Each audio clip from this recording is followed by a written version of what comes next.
Now, I want you to play this with me and watch this.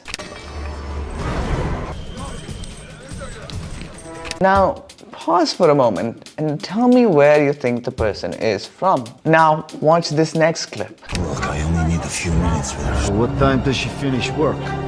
Now, after listening to him, I want you to take a second guess of where this person is from. Now, this person is actually Scott Adkins, and he's from UK. But the whole process of creating the character, obviously I didn't need to do that. So, irrespective of where the actor is from, he gets you to continually think of the character from Russia than the actor from UK. But why are we talking about this? Well, while accents have been used in acting to continually indicate to us where characters are from, accents have become social indicators to tell people where someone's from or to identify what social level they come from. But the big question is this: how much does this affect your chance at growth with work or with business? Full disclaimer, discussions we'll be having around this topic will address certain regions and will not cover globally, as context widely can vary per region, per city, and per scenario. Now, before we go dive deep into the subject, what is an accent? By definition, an accent is a distinctive way of pronouncing a language, especially one associated with a particular country, area, or social class. When someone's typically describing someone with an accent, what they're saying is that they sound different to how they're used to or know about the language. And usually in technical terms, these differences come in phonology or intonations. Usually, in broader sense, these are addressed to minorities, which in certain context can give a negative impression to the word. Now, let's also take some context on how accents usually form. There are two primary sources of accent that I want to focus on. One is accent due to surrounding, and the other is accent due to mother tongue. The accent due to surrounding is basically developed based on who you're surrounded with. Basically, people you interact with at school, at work, or in your daily consumption of media. Accents due to mother tongue is usually developed when you bring in how you pronounce words in your mother tongue to certain languages, let's say English. That's why you probably see comparability in how Indians pronounce English, or Mexicans pronounce English, or Germans pronouncing English, for instance. And of course, there's a link between point 1 and 2 when you take a zoomed out view of it, because people who you're surrounded with come with a background of their own accent that's probably developed from their mother tongues. Now, the question, does accent bias exist? And the answer is yes, but it's not that simple. If it was, it would have been a pretty short video. The understanding lies more between the types of bias that exist. One is conscious bias and the other is unconscious bias. Simply put, conscious bias is bias or prejudice that you're aware of. Let's say, for example, people that wear glasses are old. I can assure you that's not always the case. While when we simply put unconscious bias, it's a bias that you're likely not aware of, and it's created from societal messages, media, or your past interactions with a certain group or a certain person. Let's say you might have a bias that people from certain regions are better designers than people from another country, for instance. And this is where the problem usually lies, the bias that you're not aware of. It's not that conscious bias isn't a problem, but what we can largely agree is that we are moving in a better direction when it comes to conscious bias, like we can see by this study done on this sample case. Now, how does our brain process this, or how do we see contrasting scenarios play out? Let's say Raj from India is interviewing for a job with Mark from UK.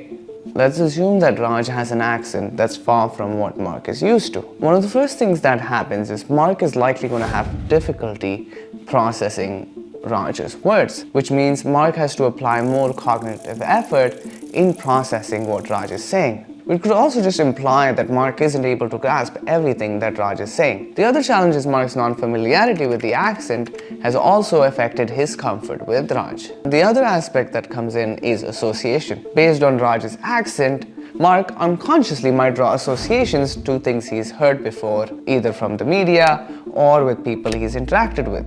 The other aspect also comes in language ability. Simply because Raj has an accent different to Mark, Mark might perceive this to be Raj's limitation in the English language, which could simply also limit the depth of the conversation, which would not allow Raj to completely show his abilities and interests towards the role. Now, of course, there's a lot more that affects bias, and bias isn't always based on nationality.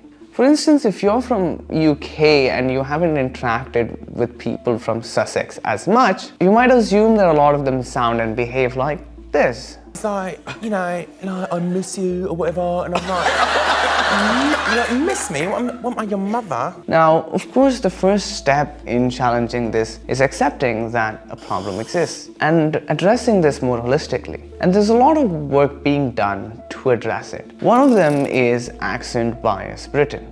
It's a project that examines current attitudes to accents and investigates whether unconscious accent bias plays a role in how job candidates are evaluated. And their work has shown that accent bias has reduced by great measure over time in the UK. And one of the good reasons for that could be immigration and exposure to people from different regions. And this is very visible in other parts of the world as well.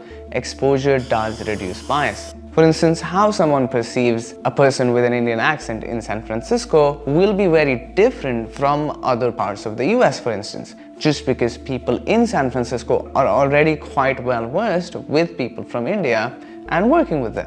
But the problem with bias is sometimes it even comes before the person has interviewed. Just by looking at the resume and the name, the recruiter might have already made an impression of what the person might sound like. And I had the chance to interview language expert Lindsay Williams on this topic, and this is what she had to say. We can't avoid the bias. Like we said, it's always going to be there in terms of it's before the 10 or 15 minutes, it's seconds where someone's gone, they've probably looked, they've seen your name, first of all, they've made a judgment based on your name, whether it's, what the title is, if you're Mrs., Ms., they've made a judgment, right?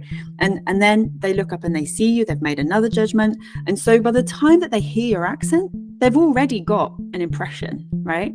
And like I said earlier, it's not necessarily always a race or ethnic thing. It's the idea of unfamiliarity. This idea of unfamiliarity causes you to doubt many aspects of the other person. Like, one study showed that almost 76% employers admitted to discriminating against applicants with an accent.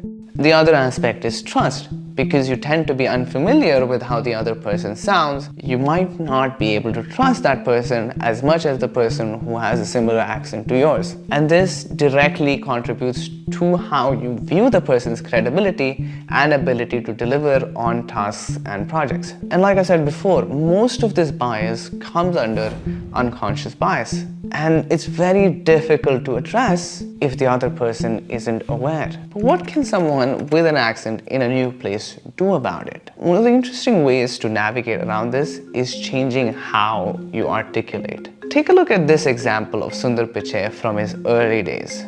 So, in terms of advancing more web applications to work, so independent of Chrome OS, this is a major part of our focus. Now take a look at this video of Sundar Pichai speaking recently at an event in Stanford. I saw a volleyball court outside. Stanford was the end of my fledgling volleyball career, coming here and seeing how good people were, but it's really nice to be back. If you see this difference in the spacing between the words and the melody that Sundar Pichai is using, while his accent is pretty much the same, it's just the way he's made it sound and spaced his words between sentences, which overall, with a change in posture and overall body language, can give a completely different identity to your delivery. There are a handful of examples of people that have been very successful and still have a recognizable accent. The examples that are coming to mind are more pop culture. So I'm thinking about someone like Arnold Schwarzenegger, Shakira, these people that are hugely successful, globally known. Their English is of a very, very high level, and no one seems to mind their accent. Now, I'm of the idea that accents are an important part of people's identity. It brings identity to people from different regions. Now, if everyone sounded the same, there's that element of diversity we could start to lose. Because sounds are one of the most important auditory interactions that we have with each other. And even if we were to decide to develop on one accent, who's to decide which is the right accent? Because with all the immigration that's happened, even countries that were known to be English native have each developed their own English accents. Across London, yeah, the two broad categories of London accent would be like the West End and the East End, if we call it that as a geographical sense. So East End is like the Cockney side of things, the rhyming slang that comes in, and that's tended to be considered as more lower class. And then the sort of West London accent is what we used to hear on TV, like solely what we would hear on TV. Now it's still kind of a softer version of that, a more what's called estuary English, which is sort of referring to the surroundings of London. So, you know, a little bit of a softer, not quite as clipped as what's called received pronunciation, which is the sort of posher, you know, upper class, more London accent. So you've got those two as the big ones, but then you've got a whole country in the UK full of accents. And what you'll find is that there are some times where people are very proud of their accent and really wear it as a badge of honor and really overly emphasize, this is who I am. Like, not overly emphasize, but, you know, really take it as an element of pride. And then there are times when people actually adjust their accents, where maybe, you know, if they let's say they move to the UK and they're learning the language, what are they going to pick up? Are they going to pick up the language that sounds like how their parents speak when they speak English? And it may not necessarily be like fluent English that their parents are speaking, but they probably have a strong accent potentially, right? Or do they try and pick up an accent from people around them when they go to school? I don't think it's a future where accents are eliminated. I think it's where people are taking more a conscious effort to address limitations in accents. And I know there are several unanswered questions here. What about roles that require people to speak in a certain way? What about roles in sales, hospitality? Are those acceptable in our biases to limit certain people from certain roles? And there is a broader discussion to be had on this topic. And there will be a further video that follows this topic. And I'm really excited to hear what you think about this conversation and where this debate should go. If you made it this far, thank you for watching. And don't forget to subscribe.